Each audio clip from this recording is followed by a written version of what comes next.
Hi, I'm Rob Wyman from Coast2Coast Auctions, and as you can see, I'm surrounded by a collection of comic books. Now, we have an excellent reputation selling comic books. In fact, we've set over 700 world record prices selling comics at auction. But if you've inherited something like this, it can be an absolute nightmare and completely overwhelming to the family member who winds up looking at these. I mean, the person who collected them might have been very much into comics, but you might not know a thing about them, and now you feel overwhelmed and you're worried that you're going to get taken advantage of because you don't know which comics are valuable and you just don't have the time or the inclination to go through a collection. Let me talk to you about a few things you can do to prepare your collection for going to auction before you give us a call. The vast majority of comic books just are not worth anything hardly at all, and they're going to get sold by the box. And when I say by the box, there's two different kinds of boxes. There's these little shorter boxes, and then there's longer boxes that are about twice that size, maybe 2.5 times that size. A lot of comics are going to get sold by the long box because they just don't have a lot of value. But how do you separate the good ones from the bad ones? Here's a few clues. One thing we do is we tell people to look at the cover price.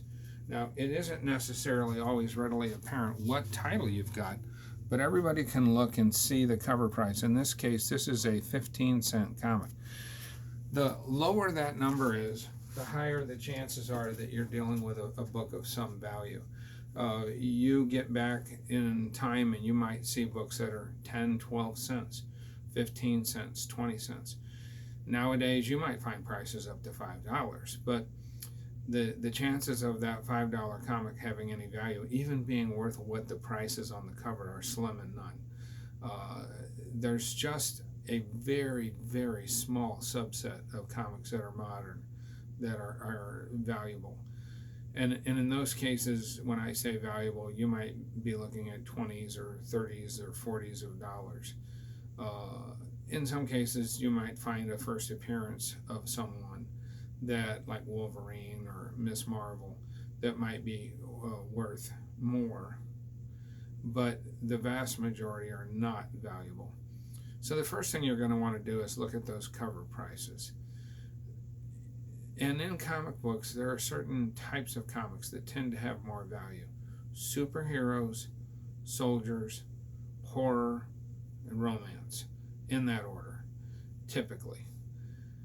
Now, there's always going to be an exception to every rule, but generally your superhero comics have the most value, and the ones that are older and still in great shape are more valuable yet. So your early Superman, your early detective comics, those are your heavy hitters. Early Spider-Man. But the problem that you're going to find is that things like Spider-Man, the first appearance of Spider-Man isn't in Spider-Man. It's in Amazing Fantasy number 15.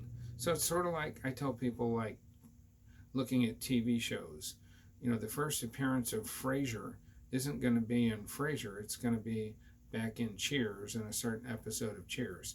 It's the same thing with comic books. Typically, a superhero or someone shows up first in a different title before they get their own book. So that's the first thing I tell people. Look at the cover price. And it would be interesting for us to know, when you call us about selling your collection, what those cover prices are. You know, if all your books are in the $2 to $5 range, probably not going to have any value at all for you or us. And in that particular case, we might say in the auction world, the juice just isn't worth the squeeze. But if you can get in there and you say, well, Rob, I've got 4 of these long boxes or short boxes that are full of 12-cent comics and 20-cent comics. Now we're talking about a different thing, because there could be a couple in there that are very valuable. So that's the first thing that we talk about with people.